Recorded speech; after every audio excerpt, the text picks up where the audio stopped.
I'm still in disbelief that I actually made this. Let me show you how I did it.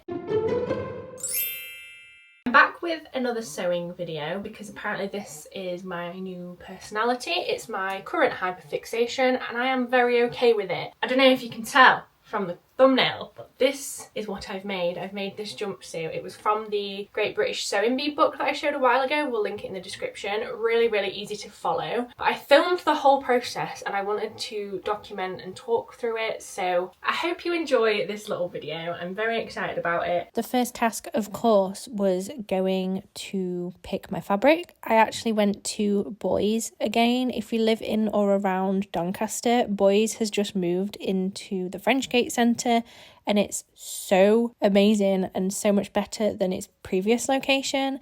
As you can see, there are hundreds of fabric to choose from.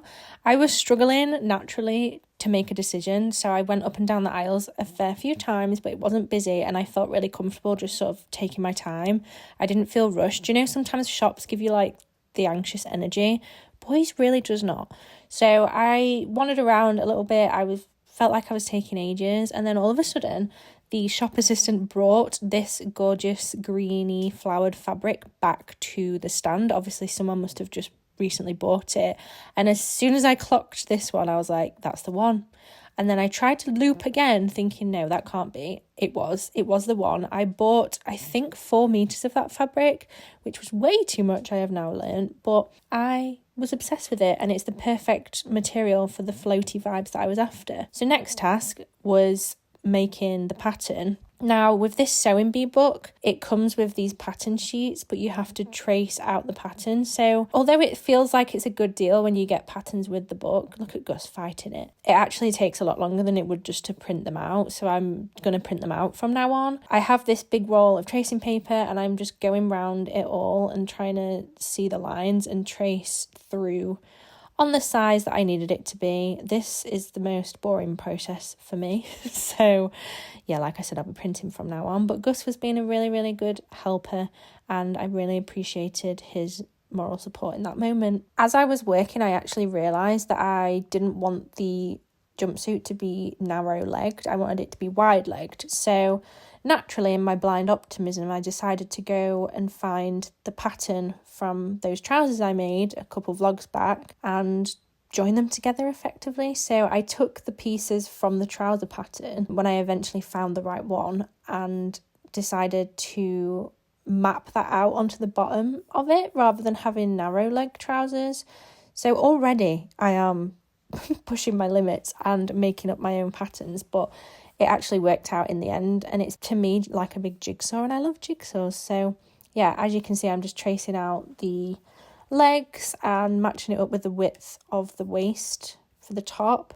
And we got there in the end. And I actually left my camera recording for like 20 minutes whilst I went and chatted to the neighbour and told her how great our new hallway is that I've painted. Look at Gus, check in, making sure I'm doing it right. Once I'd finally traced it, it was time to cut it out. And you can see that the lines are pretty clear. I ended up tracing it in a pen. I'll actually leave this tracing paper linked down below. I'll leave as much as I can remember linked down below in terms of like scissors and tools and whatever, but this tracing paper I almost returned because I thought it was rubbish and it's actually not. It's great. So I'm keeping this and it works out really good because it's the perfect size. And then I just wrote on each piece what part of the garment it's for and how many to cut, and then I made sure to go back in and mark any notches and the grain line and anything information wise that it said on it. And yeah, I went through, cut it all out. It took a while, but we got there in the end. Now it's time to cut it all out onto the different folds of fabric. I've since learnt from doing the trousers that you have to fold it the exact way it tells you to, because it's about how the fabric hangs apparently. So you can see that one on the left tells me to fold it a certain way and the other one tells me like barn doors. So that's what I'm going to do. However, I definitely didn't buy facing, like iron-on facing, so I'm going to just see what happens there. Quick pause. You need to hear me out for a second. Look at that beautiful sunshine. So I was actually approached by this brand Dialect probably just over a month ago, and they offer fragrances that are actually affordable and accessible to everyone. Now, I don't know if I'm going to be told off for saying this or even if this bit will make the cut of the video, but I was very skeptical. How can a fragrance that's like a fraction of the price smell just as good as the luxury one that it's inspired by? I just didn't get it, and I was genuinely like not sure. So I've been trying these for over a month, and I can fully confirm these are divine. So I have 3 fragrances. They do have 26 available on their website. Dialect are all about making it accessible to everyone, following the same rigorous testing process. They have all their fragrances made in France. They used a professional, high quality, fancy perfumey person. Are they called things, you know, like a sommelier for wine? Is there a perfumerie? Fragrancer? Don't know.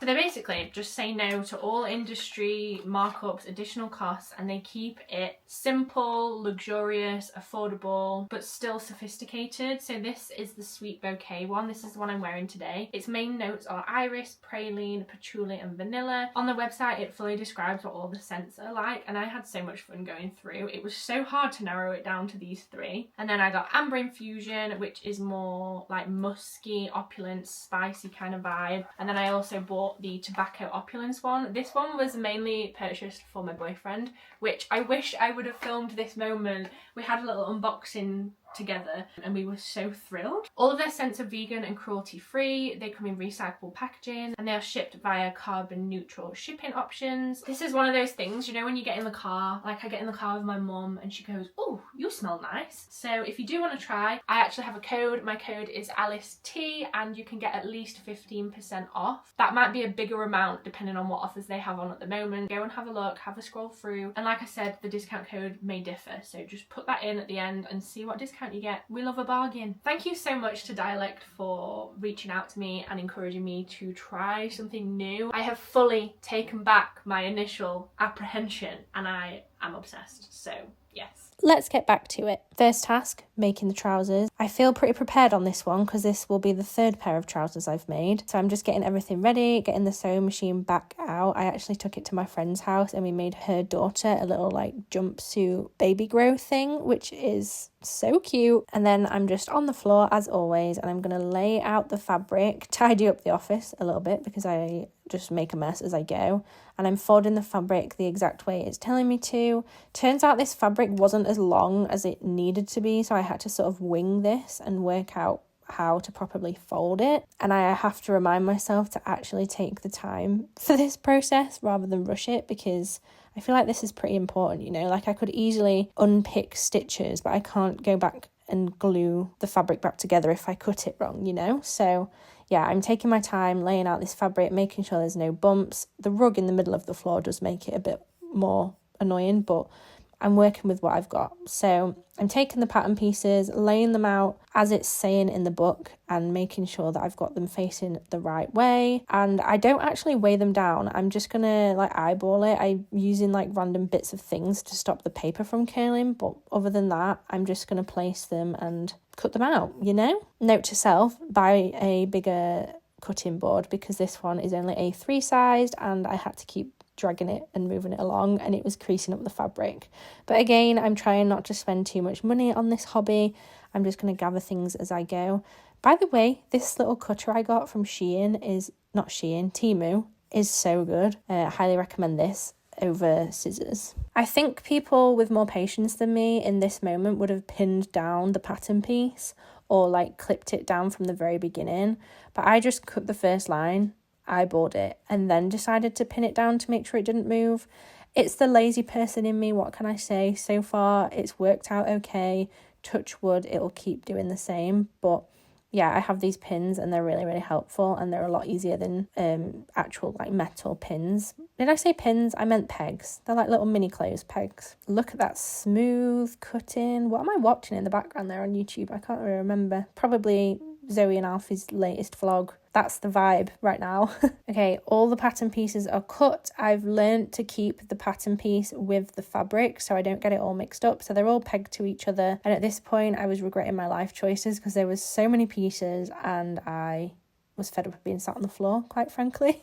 Then onto the trousers. So like I said, this is now my third pair of trousers that I've made. So I just make sure that I separate the front and the back pieces and put them in a really obvious place because I'm terrified that I'm going to do it the wrong way. Just quickly check in the book to make sure which way round, and I need one front and one back, and I put them face together so the pattern sides are facing.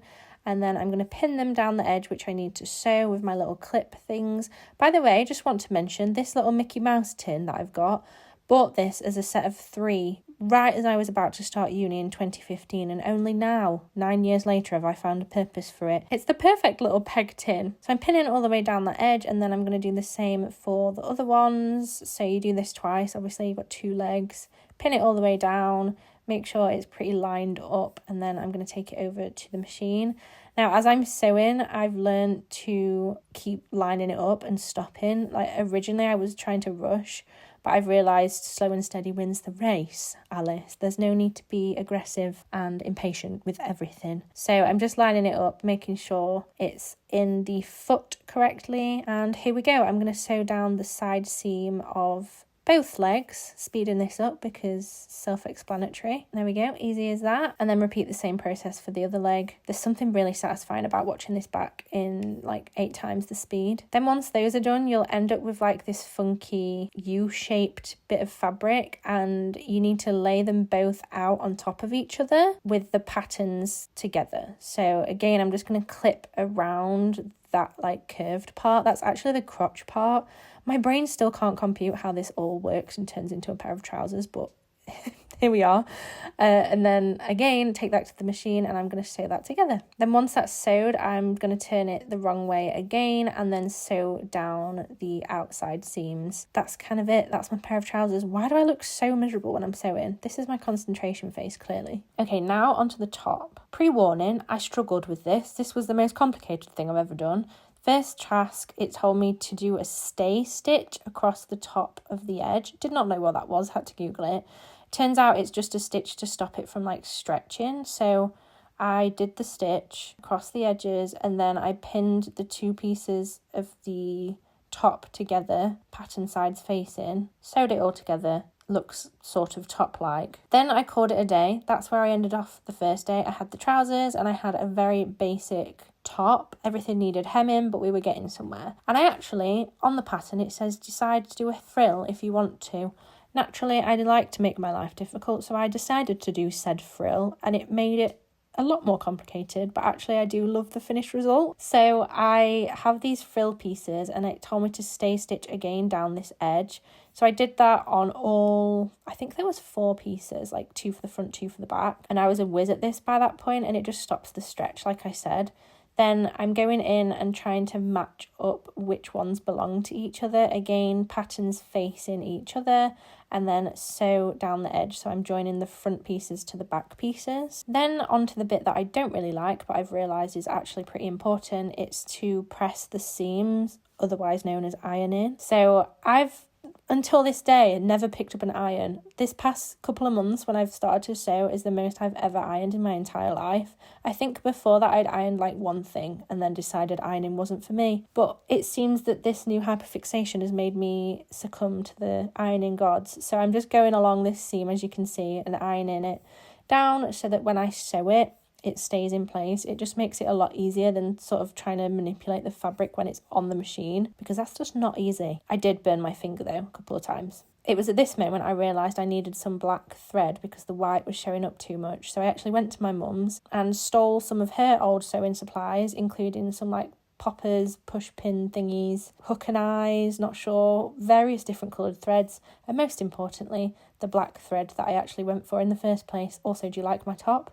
The crazy cat lady in me is very happy about it. And this black thread, as you can see, should blend in so much better. Ideally, probably need a khaki green, but I'm not going to go out and buy a green colour just for this one thing. Cue my favourite tool of this garment, which is the unpickerer. And I did this quite a lot moving forwards, just getting rid of that white thread. Note the blob of pseudocreme on the giant spot on my forehead too. That was fun. Not welcome here. I then changed the thread, so I'm pulling out the bobbin. I've actually finally mastered the art of doing the bobbin, so I'm just getting out the white thread and finding the black, and then I'm going to thread it through the machine, and it's actually so satisfying. I think I really like this process, like changing the thread. I feel really mechanical, really technical. She's a sewing wizard.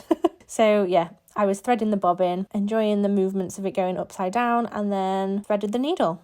That's kind of it. I'm sure if you're watching this video, you've probably seen a machine be thread before. If you're watching this video and you don't actually sew and you're just watching it, let me know. I'd love to know how you came to watching this and what you think of it so far. I know this is pretty different for my channel. Black thread is in, we're going to sew, and I'm just doing this very, very small hem across the edge. It's so fiddly and I did it wrong, so I had to unpick again. I told you I liked the unpicker, begrudgingly. But we got there in the end, and I did the frill and pinned it onto the top, ready for me to sew all the way around. Once that was done, it was time to do the straps. Now, these were spaghetti straps, and I had a little test of doing these on my friend's little girl's baby grow thing that I mentioned, so I was feeling hopeful. Again, using the iron, I actually burnt my leg at this point, so that's my hand and my leg burnt. But we got there and I sewed those together pretty sharpish. There was 4 straps in total. The hardest part was actually threading them back inside out. I have this metal tool thing that I bought from Temu, and you sort of shove it up there and clip it on. I did have to trim the excess off the edge of the seam allowance, but with some patience, it worked. The only way I can describe this is, do you know when you're trying to put your seatbelt on in the car and you pull it too aggressively and it locks? That's what happens if you get too impatient with this. Don't pull it aggressively or it's not going to work. So yeah, I've learnt slow and steady for this one, and I did that for all 4. Sat down and made myself comfortable while I did it and sewed it onto the top. Look at that. It's actually looking like a top now. How cute. Next, I'm doing the facing. So this is just, I cut it in the same fabric rather than using iron-on facing, and I've threaded the top over my knee so I can use it as like a bit of a turntable. I realised this is the easiest way to do a garment that's like in a full circle, and I'm just going around and pegging it. Then I sewed it and trimmed off the excess just to make it a little bit neater. This fabric was fraying quite a lot, so I did go in and like zigzag stitch the edges. Then again, I'm going in and just ironing and pressing the straps to make sure that they're straight and in the right place. And that the facing isn't showing from the front. She's an ironing queen and she'd burnt her knee. If anyone ever wonders why I've got bruises all over me, it's because I'm the clumsiest person in the world and I walk into everything. Alright, that's the top. Look at that. It actually looks like a top. It's got its top stitching on and I'm happy with it. Next up, I am just measuring the top of the trousers because I need to do some bias binding. Originally, I was going to use the fabric that I'd already used, but I realised that was just going to be a waste of fabric. So you can see me contemplating there and realising I needed to go to the shop and buy some ready-made stuff. But in the meantime, I sewed it together and I had this very baggy, loose jumpsuit vibe, which some people would like. I prefer it more fitted, but I was so thrilled because I had a sudden panic that it wasn't going to fit my long body, but it did. Hooray! Okay, next day I'd been and collected some bias binding from Dunelm, and I'm just pinning it into the waistband. I sewed that up. I didn't film it because I didn't know what I was doing, quite frankly, and then I used my new little snazzy elastic threader, also from Temu, and threaded it through. It was a very tight fit, I will say. It took me a while, practicing patience once again, and I'm in my pyjamas because I was just desperate to get it done at this point. Once it was threaded, I measured it around my waist again, clipped it in place, and then I just did some straight stitches back and forth over both sides of the elastic to make sure that it was secure. Watching this now, I've just realised that I've not sewn together the hole where the elastic was stuck out. So I probably should go and do that. But it said hand sew and I couldn't be bothered, so I didn't do it. Then once I'd spread out the fabric and made sure the elastic was in place, I tried it on and I was so happy. Definitely need to wear it with a top and actually make myself look more put together, but look at it. Look at it. Then the final thing that I needed to do was to turn up the trouser bottoms, and I actually did that again, probably in my underwear, I think, the next morning when I had the energy again, so I didn't film that. But this is the finished look, and oh my god, I'm so happy. So I think I'd probably style this maybe with a black t-shirt in future, but I wanted to wear this one so you could see it. I feel like it fits perfectly. I might have done the trousers a touch too short, but I didn't trim off the edges, so I could go back in and make them a bit longer, but lazy. So yeah, they are my handmade dungarees / jumpsuit, and I am absolutely thrilled by it. Like I said, I know this video is very different to my usual. I hope you've enjoyed it. If you did, subscribe for more. Let me know what you'd like me to make next, if you've got any ideas, and I'll see you next time for another one. Thank you so much. Bye.